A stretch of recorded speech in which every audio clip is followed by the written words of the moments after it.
দর্শক আসসালামু আলাইকুম। ঝিনাইদহ প্রেস ক্লাবের সামনে থেকে যুক্ত হয়েছি আমি শারমিনারা। চলছে নির্বাচন, সুষ্ঠু ও সুন্দরভাবে উৎসবমুখর পরিবেশে ঝিনাইদহ প্রেস ক্লাবের নির্বাচন চলছে। আমরা জানতে চাইবো এখানে আমাদের সাবেক যে সাধারণ সম্পাদক লিটন আছেন, তার সাথে কথা বলবো। জনাব লিটনের সাথে আসসালামু আলাইকুম। ওয়ালাইকুম আসসালাম। লিটন, বলতেন যদি ঝিনাইদহ প্রেস ক্লাবের নির্বাচন নিয়ে আমাদেরকে তথ্য দেন, এবং আপনি কোন পদপ্রার্থী?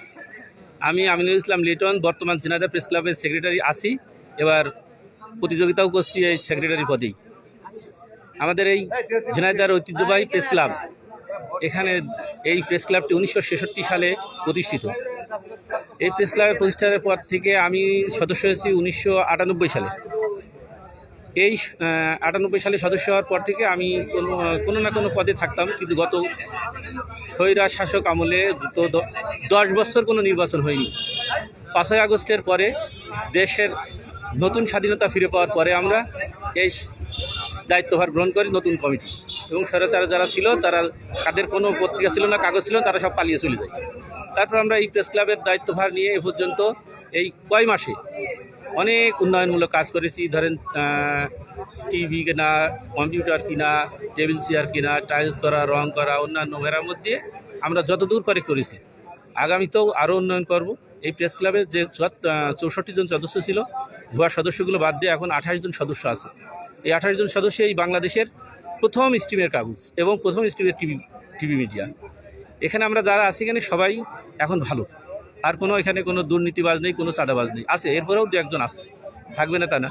তো আমরা চাচ্ছি যে আগামীতে আরও 10-12 জন সাংবাদিক বাইরে আছে, তাদেরকে আমরা আমাদের ভিতরে নিয়ে আসবো, এবং এই ঝিনাইদহকে সাংবাদিকদের উন্নয়ন করার জন্য যা যা প্রয়োজন, আমি যদি আগামীতে আবারও নির্বাচিত হতে পারি, আমার ভোটাররা যদি আমাকে ভোট দিয়ে নির্বাচিত করে, আমি অবশ্যই এই প্রেস ক্লাবকে সুস্থ সুন্দর পরিবেশ নিয়ে আসবো এবং ঝিনাইদহ সাংবাদিকতার দুর্নীতি মুক্ত করবো ইনশাল্লাহ।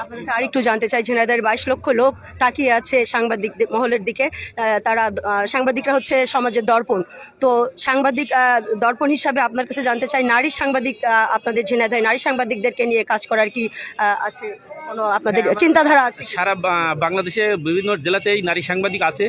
ঝিনাইদহেও যেমন শারমিনারা আছে, আমি এরকম শারমিনারা আরও দেখতে চাই, এবং আগামীতে আমি আশা করব নারীরা এই সাংবাদিকতা পেশায় ফিরে আসবে এবং তারা তাদের ক্লিন ইমেজ নিয়ে তারা সাংবাদিকতা করবে। আমরা তাদের এই সাংবাদিকতা করার পিছনে যা যা প্রয়োজন, যা যা সহযোগিতা প্রয়োজন, আমি আমিনুল ইসলাম লিটন অবশ্যই তাদের সহযোগিতা করব সার্বিকভাবে সমস্ত ক্ষেত্রে।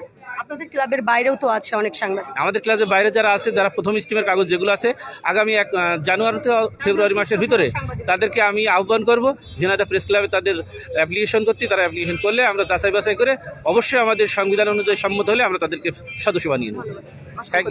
ধন্যবাদ শারমিন। ধন্যবাদ ভাই। দর্শক, আমরা আমিনুল ইসলাম লিটনের সাথে কথা বলছিলাম। ঝিনাইদহ প্রেস ক্লাবের সামনে থেকে আমি যুক্ত হয়েছি শারমিনারা। তিনি আমাদেরকে তথ্য দিয়ে সহযোগিতা করছিলেন।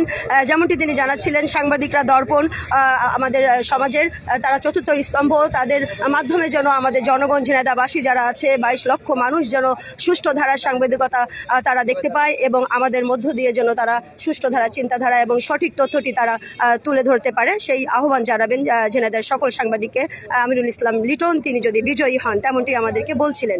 আমরা ঝিনাইদহ প্রেস ক্লাবের সামনে থেকে এতক্ষণ যুক্ত ছিলাম নির্বাচন নিয়ে তথ্য নিয়ে। পরবর্তীতে আবারও যুক্ত হব। সে পর্যন্ত সবাই ভালো থাকবেন, সুস্থ থাকবেন। ধন্যবাদ। আসসালামু আলাইকুম।